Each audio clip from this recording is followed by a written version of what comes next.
Hey YouTube, Logan with Hideaway Homestead coming to you today with a video here on these fire ants about fire ant control. And this is the third video I've made today just to drop about my worms and the fire ants and the issue that I'm having with them. Now if you've been watching the channel and following along with some of my videos with my mulberries, you'll know that I've actually praised the fire ants a good bit. And I don't regret that. I still think they're awesome pest control for slugs. My mulberries are proof of that.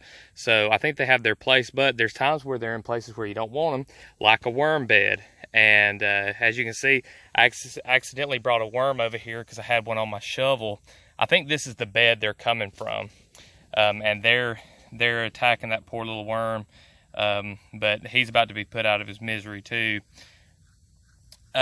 Anyway, I'm here about to take these fire ants out, and I just wanted to make the video. All you're going to do is boil water and pour it onto the bed. Now what it's going to do is it's going to go down all through their tunnels and instantly kill anything that it touches. So I mentioned not doing it around tree roots or plants you don't want to kill, because it can kill plants by damaging their roots. So you want to be careful with that. But if it's out like in the yard somewhere where you don't mind maybe a little patch of grass being dead for a bit, which it is anyway, because I mean here the fire ants have made a hill and they're making an ugly spot in the yard anyway, so it's not a big issue. As you'll notice, there's not a lot of moisture in the ground, so they don't have the big tall hill where they keep all their babies and just the larva eggs and all that stuff to keep the humidity at the right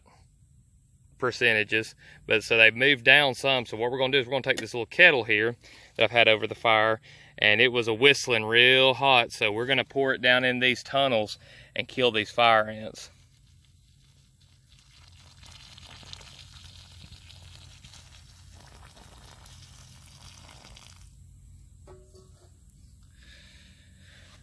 And let's see if we have any come up.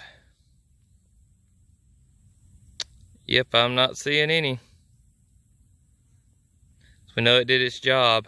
I guess you know what? Let's do something now. Let's pause the video, and I'm gonna go and find another ant bed, and I'm gonna dig in it a little bit and then pour just regular water in there, and that way y'all can see how fast they come up out of there and want to attack everything in sight. If it would have left any survivors, they'd be coming out right now. There's some around the edges, but I think those are ones that had already been out. But let me pause the video here and we'll get some water and pour it on another bed. All right, so here we have another bed. I'm just going to pour this water on it. It's just room temperature water, or outside temperature water. Let's see what we got. Oh yeah, here they come. They're coming pouring out of there. So as you can see, it is a method to use. It'll definitely work. And we'll just walk back over here real quick to the other bed, and we'll see what kind of activity we have. That's looking like a whole lot of nothing. You can actually see, if we get in here close enough, those little white things are actually larvae of the ants that just got cooked. So I'm sure something will come by and eat them.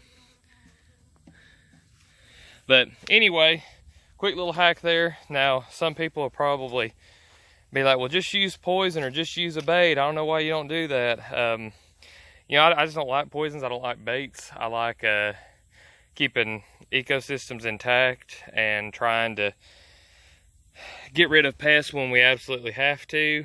And that's just my choice. So I will probably take out this ant bed too, just because it's so close to the worm bed. But that's the only reason I'm doing it, is because I want to keep my worms safe. So anyway, if this video was helpful, please leave a like and leave anything you got to add down in the comments, any questions, etc. And subscribe to the channel for more. I drop a video like this every day. Appreciate everybody for watching. We'll see y'all in the next one.